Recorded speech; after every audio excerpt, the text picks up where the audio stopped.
tuning in to the Justin Henry Show. Make sure to hit that subscribe button, drop a like, join in on the conversation, and follow on all social media platforms. What's going on, guys? Let's get into these wide receiver starts and fades for week one. Got to get into them. There's some good matchups across the board this week.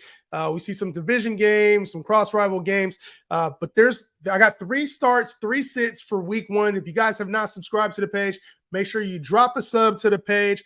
I go live daily at 3 o'clock Pacific time, 6 o'clock Eastern, and then on weekends, we have a start-sit episode at 8 o'clock Pacific time, 11 o'clock Eastern time. Make sure to help you guys out with all your start and sit decisions on Sunday. But if you're looking to set your lineup now, I got some help for you at the wide receiver position. Now, wide receiver is a little volatile, right? In PPR leagues, we like it more because you get points per reception. In standard leagues, you got to catch touchdowns in order to score a lot of points at the wide receiver position.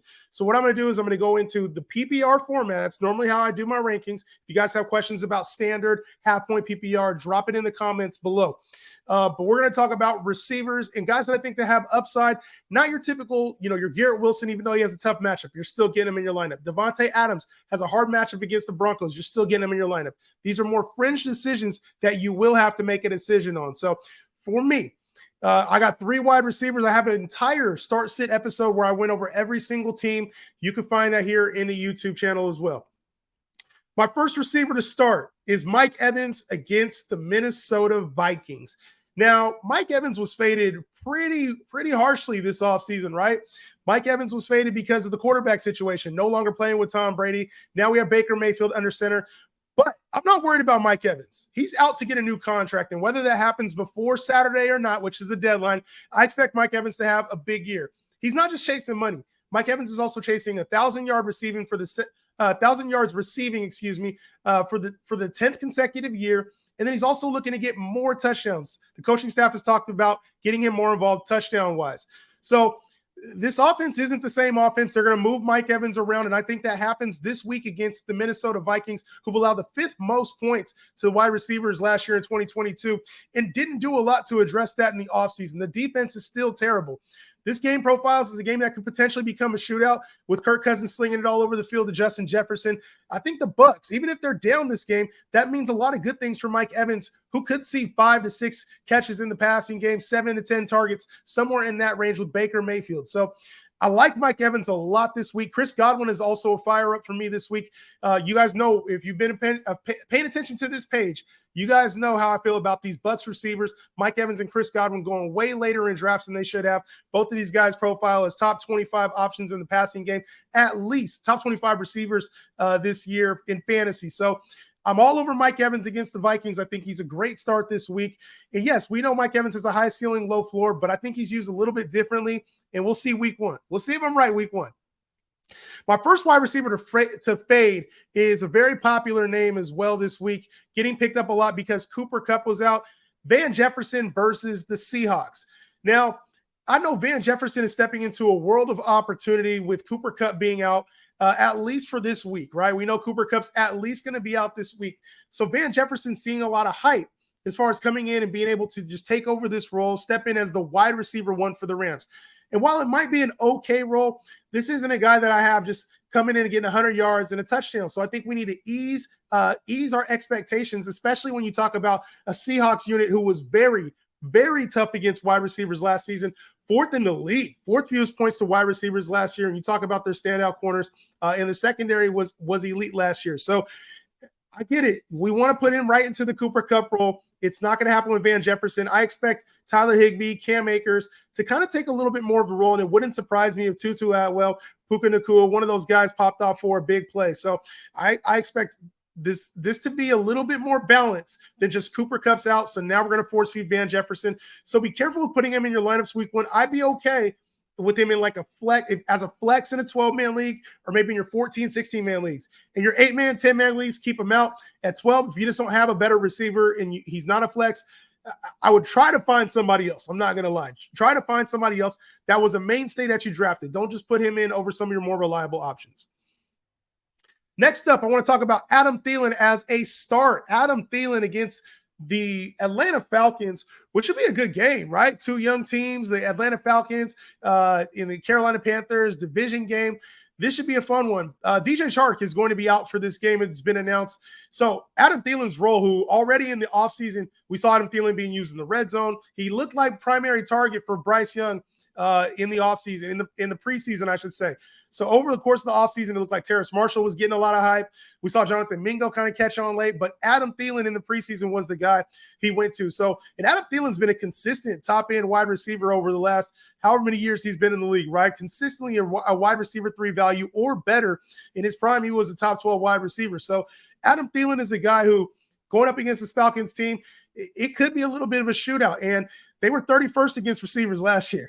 31st in the league against wide receivers. So to me, this is he might have a tough matchup. AJ Terrell is a standout corner, but Bryce Young in his first game is going to lean on his vets. And I talked about Hayden Hurst as being a tight end option. Adam Thielen is a guy that's going to be used in the red zone and in the passing game. So a consistent target, consistent chain mover. Get Adam Thielen in your lineups.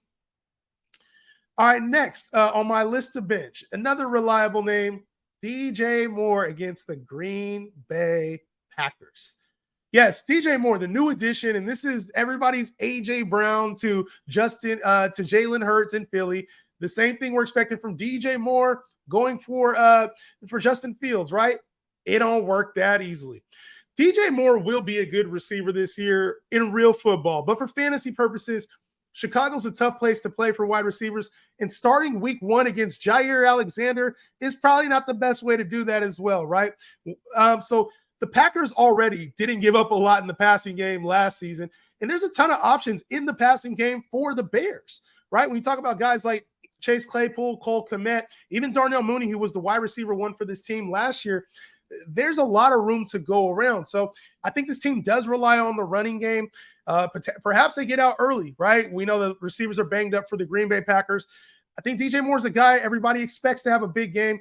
I don't see it, especially if Jair Alexander is draped all over him. So I'm fading DJ Moore at cost this week. Next up on my list to start, on my start list, Allen Lazard versus the Bills.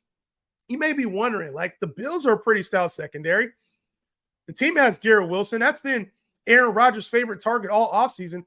Well, there's a guy named Tre'Davious White on the other side of that football for the Buffalo Bills. So I expect him and Garrett Wilson should have a phenomenal matchup. That'll be fun to watch on Monday night. But Allen Lazard's a guy that Aaron Rodgers has trusted over the years. We've seen him have 800 yards, 8 touchdown type seasons.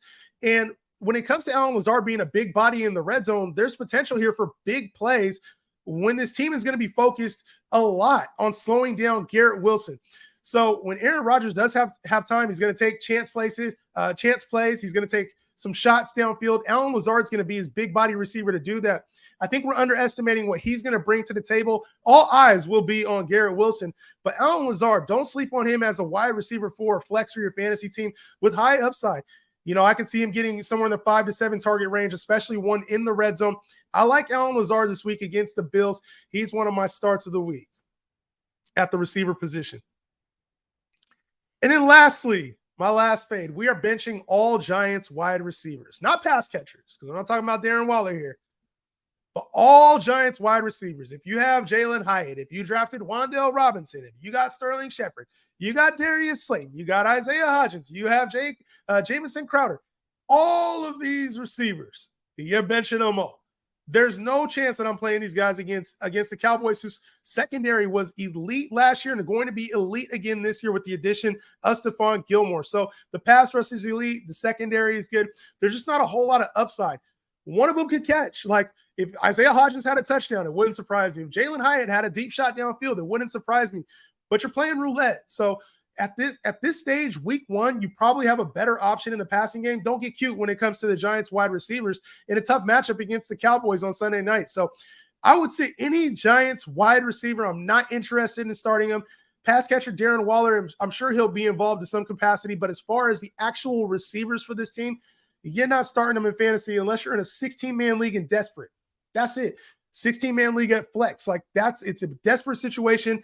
And there's no reason to be desperate in week 1. So when it comes to the Giants wide receivers against the Cowboys, I'm benching them all. So let me know your guys' thoughts in the comments. If you have any wide receiver decisions that you're looking to make starter sit-wise, drop them in the comments. I'll try to help out as much as possible. Other than that, see you on the next episode. Peace out.